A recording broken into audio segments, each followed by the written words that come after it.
Good morning students, welcome to Bharti online classes. Today we will study a new topic in ray optics chapter and the name of that topic is refraction through spherical surface. तो आज हम derive करेंगे एक ऐसा relation जो कि based है refraction through spherical surface. तो हम जानते हैं refraction एक ऐसे material से होता है, ऐसे medium से होता है जिसको हम lens कहते हैं. तो our heading is refraction through spherical surface. और इसी डेरिवेशन के बेसिस पे हम लेंस मेकर फॉर्मूला को भी ड्राइव करेंगे. तो ये टॉपिक बहुत ही इंपॉर्टेंट है. अगर ये टॉपिक हमें समझ आ जाता है तो हम लेंस इक्वेशन या लेंस मेकर फॉर्मूला को इसी टॉपिक के थ्रू डिराइव करेंगे. तो चलिए लेट अस अज्यूम, मैं मानता हूं मेरे पास यहाँ पर एक स्फेरिकल सरफेस है और ये मैंने यहाँ पर प्रिंसिपल एक्सिस ड्रॉ कर दिया. दिस इज पोल P और यहाँ मैं मान लेता हूँ ये स्फेरिकल सरफेस जो है ये N M है. क्लियर? मान लेते हैं let us assume that an point object O is situated on principal axis. तो हमें पता है यहाँ से जो इंसिडेंट रे है वो इस सरफेस पे स्ट्राइक करेगी और रिफ्रैक्ट होने के बाद वो कहाँ जाएगी. देखिए लेफ्ट साइड में जो मीडियम है दैट इज एयर, मान लेते हैं इसका रिफ्रैक्टिव इंडेक्स N1 है. और राइट साइड में हमारे पास जो मटेरियल है दैट इज ग्लास जिसका रिफ्रैक्टिव इंडेक्स N2 मान लेते हैं. क्लियर? अब क्योंकि ray of light is entering from rare medium to dense medium, then definitely the ray of light will bend towards normal. तो सबसे पहले हम पॉइंट ऑफ इंसिडेंस पे एक नॉर्मल ड्रॉ करेंगे और किसी भी स्फेरिकल सरफेस पे जो नॉर्मल ड्रॉ करते हैं will pass through centre of curvature. तो लीजिए मैं मान लेता हूं कि यहां पर सेंटर ऑफ कर्वेचर C है. तो मैं इस पॉइंट पे अगर नॉर्मल ड्रॉ करूं तो ये हमारा नॉर्मल हो गया. रे ऑफ लाइट को इस तरीके से जाना था लेकिन रेयर से डेंस मीडियम में एंटर कर रही है तो रे of light will bend towards normal. तो मान लेते हैं यहाँ पर image I is formed. Clear? तो ये हमने एक डायग्राम बना लिया. अब जरा ध्यान से देखिए, मान लेते हैं कि ये जो सरफेस है बहुत बड़ा है तो मैं जो NP पार्ट है इसको क्या मान सकता हूँ, फ्लैट मान सकता हूँ. ये एकदम स्ट्रेट लाइन मान सकता हूँ. अगर ये spherical surface is very big then NP can be considered as flat. Okay, तो चलिए यहाँ पर जरा हम देखते हैं. यहाँ पर OP क्या है? OP is distance of object. Minus है या प्लस ये हम साइन कन्वेंशन में देखेंगे. इसी तरीके से यहाँ पर अगर मैं देखूं ये जो डिस्टेंस है C तक की that is radius of curvature. Clear? Distance between pole and centre of curvature. और यहाँ पोल से लेके इमेज तक की डिस्टेंस को हम V से डिनोट करते हैं. तो मैंने यहाँ पर इसको V से डिनोट कर दिया. क्लियर? ये मैंने इसको V से डिनोट कर दिया, डिस्टेंस ऑफ इमेज. अब जरा देखिए यहाँ पर कुछ असम्पशन हमें करने पड़ेंगे. इस एंगल को मैं अल्फा मान लेता हूँ, सिमिलरली इस एंगल को मैं बीटा मान लेता हूँ और इस एंगल को मैं गामा मान लेता हूँ. क्लियर? जरा देखिए सबसे पहले ये जो एंगल है नॉर्मल और इंसिडेंट रे के बीच में बना हुआ इसको हम कहते हैं एंगल ऑफ इंसिडेंस. I से डिनोट कर रहा हूँ. इसी तरीके से नॉर्मल के साथ रिफ्लेक्टेड रे का जो एंगल बनता है इसको हम स्मॉल r यानी कि एंगल ऑफ रिफ्रैक्शन से डिनोट करते हैं. तो ये हमारा कंप्लीट डायग्राम बन चुका है. अब हम सिंपल प्रोसेस जो है कुछ ज्योमेट्री यहाँ पर अप्लाई करेंगे. तो चलिए let us start from figure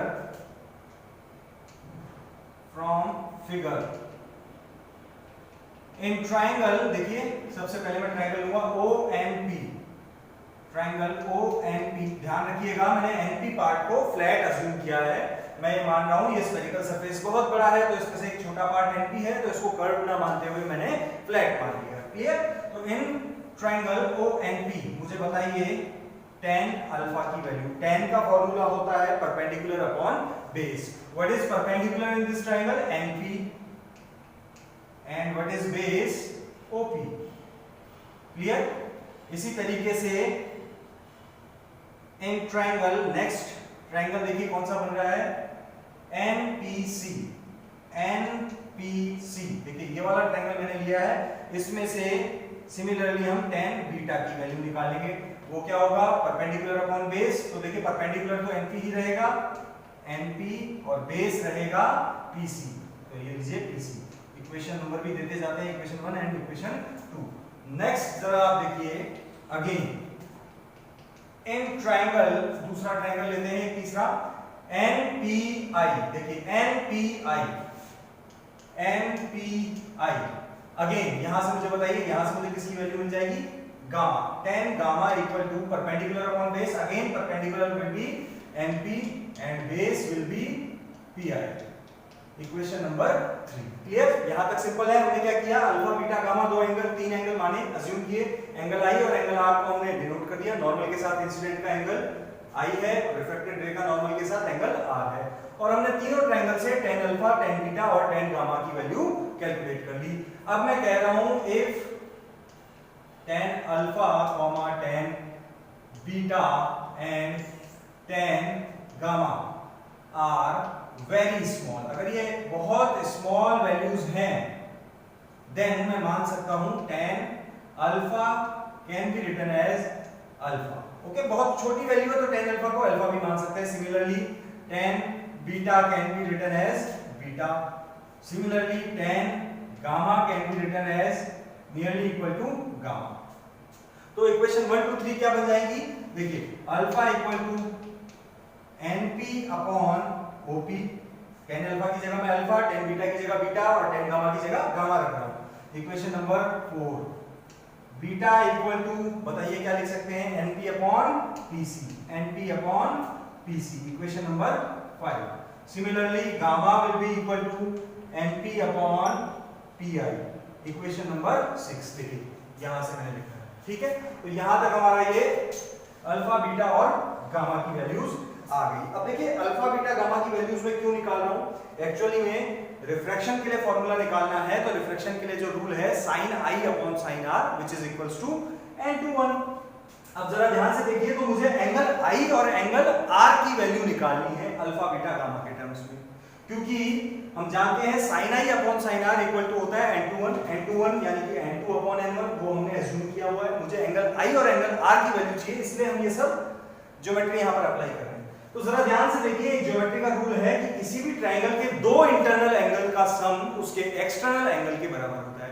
ध्यान दीजिए, दोबारा से बता रहा हूं, the sum of two internal angle for a triangle is equals to the external angle. किसी भी ट्रायंगल के अंदर के दो एंगल्स का सम बाहर के एक्सटर्नल एंगल के बराबर होता है। तो जरा ध्यान से देखिए, फ्रॉम फिगर देखिए, सबसे पहले मैं ट्रायंगल NOC को ले रहा हूं, NOC from figure in triangle NOC दो इंटरनल एंगल कौन कौन से हैं, अल्फा एंड बीटा, तो इनका सम एक्सटर्नल एंगल i के बराबर होगा। तो मैं लिख रहा हूं alpha plus beta is equals to angle i।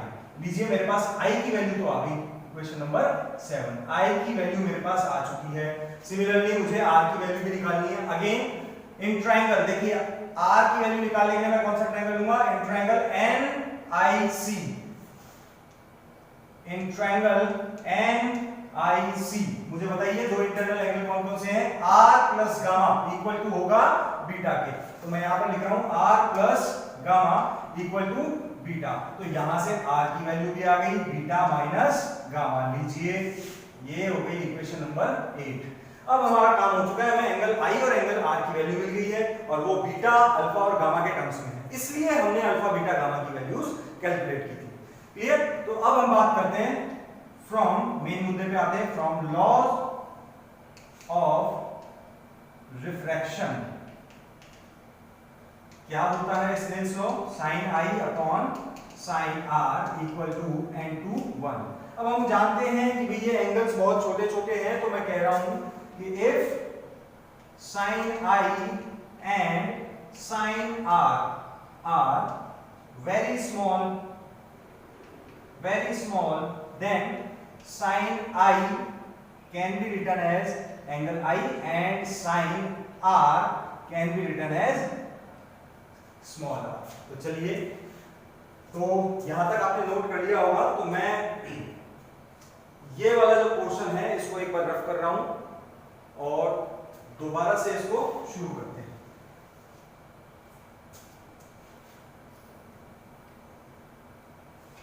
ध्यान दीजिए, तो यहां से इक्वेशन क्या बन जाएगी, साइन आई को आई और साइन आर को आर लिख सकते हैं। तो ये इक्वेशन जो है लॉज ऑफ रिफ्रैक्शन की, ये बन जाएगा i upon r equal to n21। n21 can be written as n2 upon n1।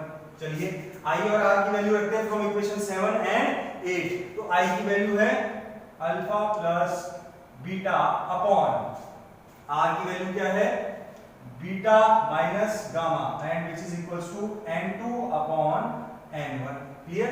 अब हम क्रॉस मल्टीप्लाई कर दें तो ये हो जाएगा alpha plus beta multiplied by n1 equal to क्या लिख सकते हैं, n2 multiplied by beta minus gamma. Clear. चलिए अब यहां से मैं शुरू करता हूं, मैं इधर अल्फा बीटा और गामा की वैल्यू पुट कर रहा हूं। तो लीजिए मुझे बताइए अल्फा की वैल्यू क्या है, जरा यहां देखिए इक्वेशन नंबर 4 पे। तो alpha can be written as np upon, बताइए, op। नेक्स्ट बताइए प्लस बीटा की value np upon pc, np upon pc multiplied by, इससे मल्टीप्लाई किया हमने वहां देखिए n1 से, तो ये मैंने n1 से मल्टीप्लाई कर दिया इक्वल्स टू। नेक्स्ट मुझे बताइए हमें यहां n2 multiplied by beta minus gamma, तो मैं यहां लिख रहा हूं n2 मल्टीप्लाइड बाय बीटा की वैल्यू जरा यहां देखिए np upon pc, np upon pc minus gamma की वैल्यू है np upon pi, np upon pi।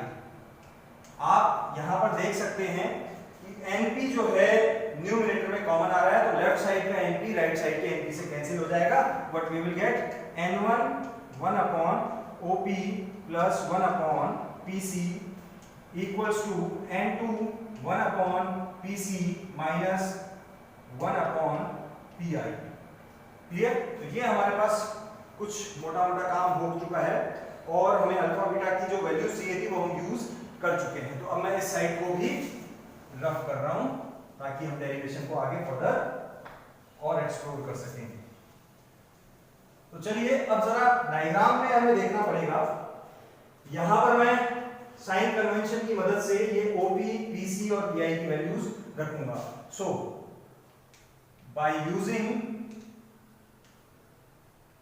Sign convention, by using sign convention, जरा ध्यान से देखिए what is OP।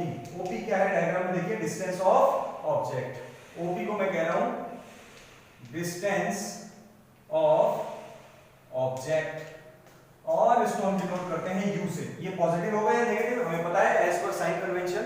If our direction and direction of incident ray is same then it will be taken as positive, otherwise it will be taken as negative sign। and from where you have to start, you have to start from pole।